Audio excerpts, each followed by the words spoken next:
Hey, ladies and gentlemen, welcome back to the channel. As always, it is Nick here, back with your daily crypto news and analysis. And today we're going to be talking about Algorand, aka Algo. So with that being said, I hope that you're all having a beautiful day or a beautiful night wherever you guys are out there in the world. So it's been a very long time since I've actually talked about Algorand on the channel, and the reason why I'm bringing it back up is because a lot has changed since the last time that I've actually talked about it in a way that I think everyone should be paying attention to, especially as we do start to see the market pull back and opportunities start to bloom. Algorand has always been a great opportunity. I talked about it when it was around 10 cents and even 8 cents on the channel just in the last, I think that was like the summertime, possibly even like the springtime of or so of 2023. But regardless, right, we were still talking about it then, and it deserves to be talked about even today. Back in 2020 and 2021, Algorand was one of the largest players. It was one of the largest winners as well because of what it was doing back then. And even today, right, more than ever before, Algorand still stands at the forefront of an absolute massive gem. And I do think that it is going to be a giant this cycle still as well, considering the fact that they are at the forefront of major narratives like the RWA sector, the real world asset tokenization sector, which we will talk about and address in this video. But regardless, let's stop talking and let's actually get into things that really do matter around Algorand and what really makes it set up for a major move this cycle and to become a dominant giant. So first and foremost, real world use. So a lot of people look at some of these use cases and they're like, oh, well, this is not a big deal. Like, for example, Stellar, right? Stellar's been working with the Ukraine for funding, and a lot of people look at that as a negative thing. But in my opinion, what really is important about that is the focus on real world use cases. Everyone wants to completely just look at these use cases and say, oh, well, they're useless. The thing is that guess what?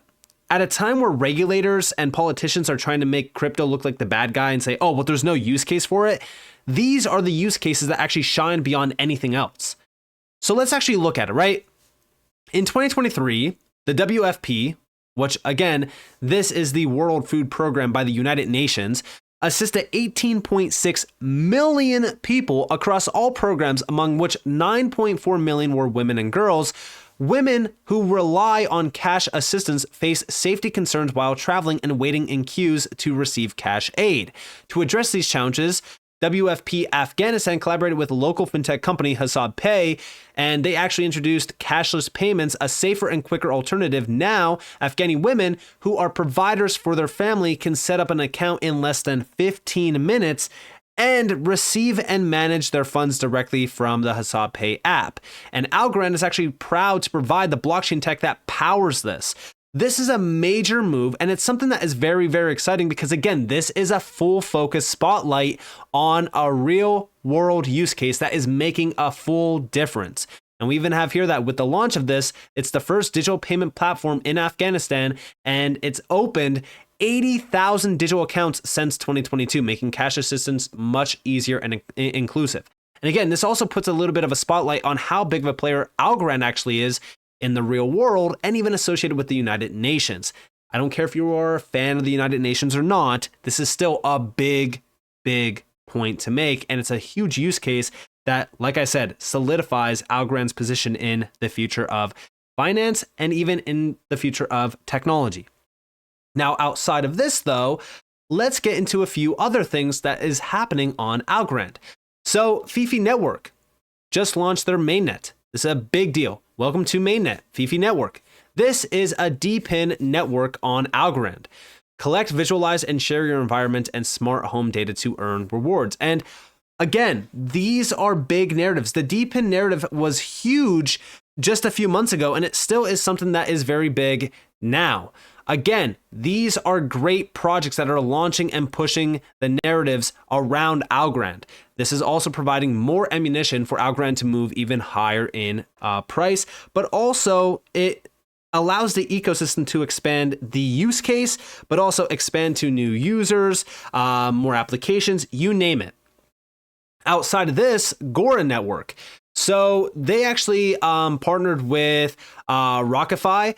And this is on-chain credit scores from EVM wallets on Algorand for over 7 months. They've already been providing this. Through Gora, Algorand DeFi apps can reach high-value wallets with targeted rewards, and if we scroll down, we can see targeting EVM liquidity chains like Ethereum have the highest liquidity. Algorand dApps can now offer lower borrow rates to users with a good standard history, making Algorand DeFi more competitive and attractive to these generally knowledgeable users. Targeted incentives as well. The current model of spray and pray airdrop campaigns creates a ton of cyber attacks from airdrop farmers. Algorand based dApps will now have a reliable method to offer incentives to most sought after Web3 user base. Gora's merger with RocketFi is just the first step in our DeFi strategy. Stay tuned for various exciting developments in coming weeks to months. DeFi on Algorand has been starting to take over a little bit, especially with the RWA sector heating up heavily, which we will also talk about.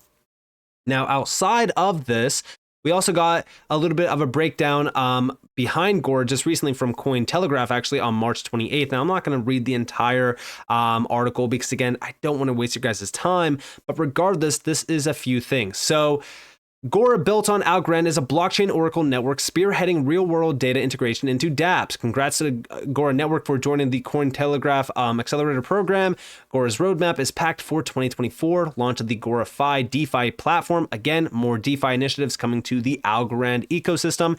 Introducing Gora's ERC20 token on Ethereum in Q2 as well, expanding cross-chain capabilities to BSC and Arbitrum by Q3.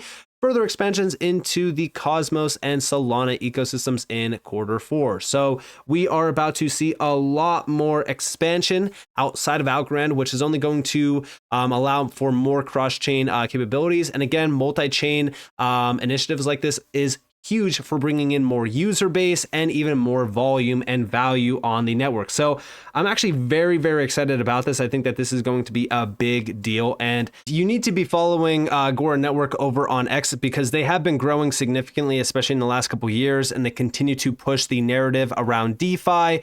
They're really at the forefront of the DeFi move, and DeFi only continues to grow and grow and grow ever since, it heated up back in DeFi summer of 2020. It's been growing at a rapid pace. And when we think about where we are headed next, tokenization. So recently, everyone is aware of what BlackRock has been doing. They began asset tokenization with the launch of Digital Liquidity Fund, which was a huge step for them. And it's actually been scrutinized in terms of them choosing Ethereum because there's been a lot of negative things happening around this move from BlackRock, which is kind of saying, hey, maybe BlackRock chose the wrong network to launch this tokenization fund on, which, hey, I would agree. I think that Ethereum is terrible for tokenization initiatives, but it is what it is, right? But regardless, when we think about this, tokenization is only going to continue to move and move and move and expand and expand and expand. One of the biggest areas around tokenization endeavors is real estate. Real estate tokenization, a start of a new era in property management. This got posted by Forbes on March 20th. Guys, global real estate is an over $300+ trillion asset class. I don't think that I need to tell you guys how massive of an opportunity tokenization is for real estate as well. When we talk about real estate, it's a very illiquid asset class.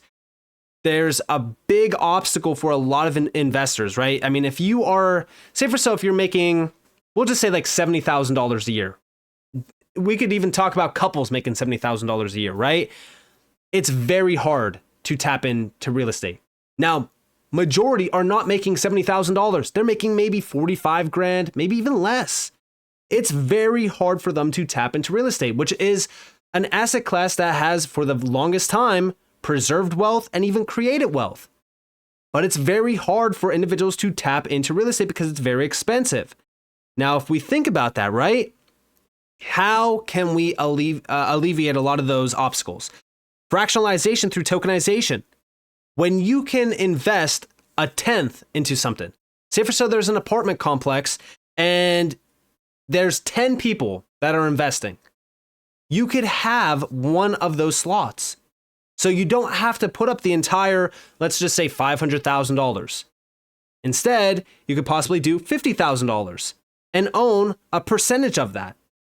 That's how big tokenization for real estate is becoming. And all of the other efficiencies are also a very big deal. Now, outside of this, right? when we talk about tokenization of real estate, why are we addressing Algorand? Well, Lofty. Guys, in the last 7 days, Lofty has been absolutely killing it. They continue to push and push and push these liquidity pools around being able to actually stake USDC against properties now, but also they allow you to tokenize properties. They are killing it, guys. Go over to their platform. It's very straightforward. They have a great website. They have a great application, which I will talk about as well. But this is a project that's at the forefront of tokenization endeavors around real estate. They even have actual businesses. Like, you can invest into businesses and chains now as well. Like, this is a big, big deal. And this is only going to continue. As we start to see more and more big players like BlackRock, for an example, jumping into tokenization endeavors, we're going to see a massive flood of traditional financial giants jumping in on the game as well. But Lofty right now, if you go over to their platform, they have about roughly $856,000 total value lent, but we could also see all of the properties here and the pools and how much is lent within those pools. You could also see the percentage returns. Again, when we're talking about APY and stuff like that, there's always a risk involved. But regardless, this is what the platform looks like. It's very straightforward, very clean UI. Again, UI is everything in terms of mass adoption, but they've been killing the game in terms of our RWA and tokenization. And outside of this, right, DeFi itself continues to push and push higher. Right now, sitting at about roughly $174 billion back in 2021. We hit about roughly $270 billion for the high. I think that we very well go beyond that. I've talked about in previous videos that we could easily hit $1 trillion in TVL this cycle. And Algorand is definitely at the forefront of that. Don't write off Algorand. Algorand has been killing it. They have a ton of great DeFi initiatives under their belt. Lofty definitely being one of them. Over $32 million in terms of TVL, which I will address here in a second. But right now, Algorand is sitting at about roughly $177 million in terms of TVL. There is a few times where it actually spiked all the way up to about roughly almost $400 million. I do think that Algorand, it's very early on in terms of DeFi right now on Algorand, but it's only going to continue to expand and grow and grow and grow, especially as more and more players are expanding their DeFi initiatives on Algorand, like for an example, Gora. But real world asset tokenization, TVL, is at almost $6 billion. This continues to grow at a massive rate, and we can see some of the numbers here, and Lofty is right here. Lofty has been pushing and pushing and pushing, and they become a very big player in terms of RWA tokenization and TVL. Lofty right now sitting at about roughly $32 million, total raise about roughly $5 million. And this has been growing slowly. It's not a massive amount of money since August of 2022. We're sitting at about roughly $32 million from the initial 23, almost $24 million. So it's not growing rapidly, but remember, when we talk about real estate tokenization, it's still early on. This is still a very early initiative. But like I said, Algorand has everything under its belt to really kind of move heavy. And even right now, in terms of mainstream adoption for RWAs, it's early still, but we're already seeing Algorand making its way to mainstream media like CNBC. And this is actually with Lofty and also Vesta Equity VPM. And this is all around tokenization of residential properties and investments around residential properties and just real estate itself.